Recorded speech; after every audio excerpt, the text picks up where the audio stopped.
આજે આપણે ભરેલા રીંગણાનું શાક બનાવીશું। તો રીંગણા છે તેને મેં સાફ કરી અને આ રીતે કરી લીધા છે।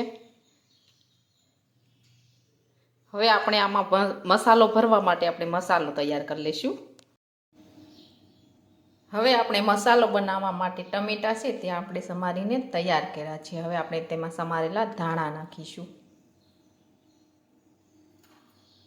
હવે આપણે તેમાં જીરું નાખીશું।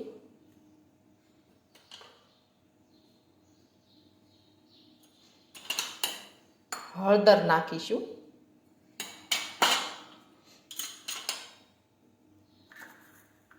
હવે આપણે ખાંડેલી લસણવાળી ચટણી નાખીશું।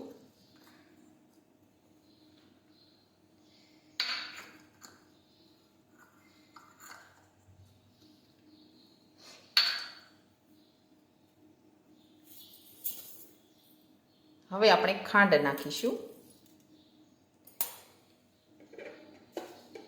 હવે આપણે મીઠું નાખીશું।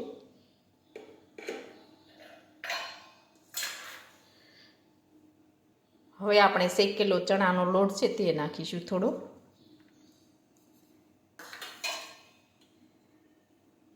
હવે આપણે થોડું લીંબુનું રસ નાખીશું।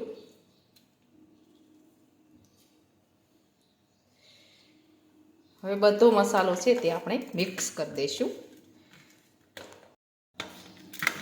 હવે આપણો મસાલો છે તે એકદમ સરસ બનીને તૈયાર થઈ ગયો છે। હવે આપણે આ રીતે રીંગણ છે તે બંને બાજુ ભરીને તૈયાર કરી લઈશું। હવે આપણા રીંગણા છે તે ભરાઈને તૈયાર થઈ ગયા છે। હવે આપણે વઘારી લઈશું। હવે આપણે વઘારવા માટે તેલ છે તે ગરમ કરવા મૂકીશું।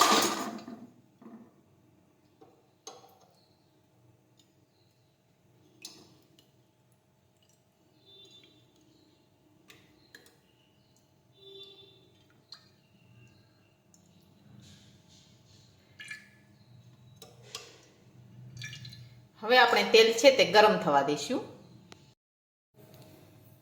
હવે આપણું તેલ છે તે ગરમ થઈ ગયું છે। હવે આપણે તેમાં રાઈ અને જીરું નાખી દઈશું। હિંગ નાખીશું।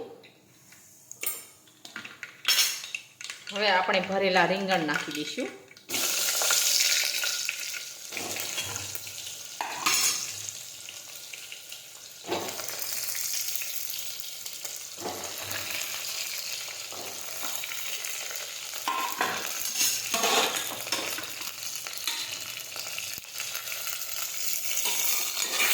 હવે આપણે સાતળી દઈશું।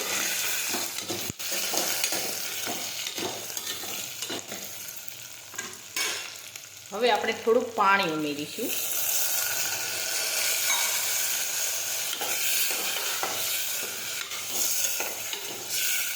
હવે આપણે કુકરનું ઢાંકણ છે તે બંધ કરી દઈશું।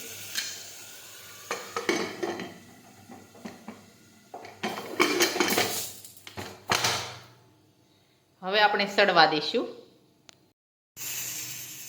હવે આપણું શાક છે તે સડી ગયું છે। હવે આપણે ગેસ છે તે બંધ કરી દઈશું।